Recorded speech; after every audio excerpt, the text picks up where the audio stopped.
बघा, सिंधुदुर्ग जिल्हा सहकारी बँकेतला जो कर्ज घोटाळा आहे, खरं म्हणजे ह्या संदर्भात देवेंद्र फडणवीस यांनी गुन्हा दाखल करून हे प्रकरण ईडीकडे सोपवायला पाहिजे.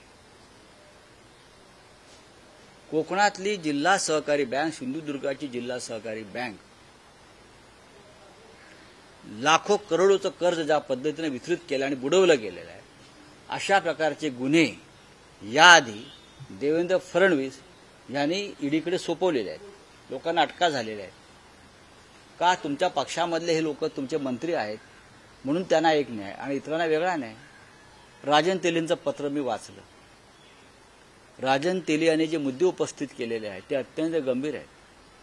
सहकारी बँकांवर तुमचा राग आहे ना, की काँग्रेसवाल्यांनी लुटलं, राष्ट्रवादीवाल्यांनी लुटली बँका किंवा अन्य कोणी लुटलं. या बँका कोण लुटत आहे? कोकणातल्या बँका, सहकारी बँका अनेक वर्ष राण्यांच्याच ताब्यात आहेत. कोण लुटतंय त्या? हा गैरव्यवहार कोण करताय?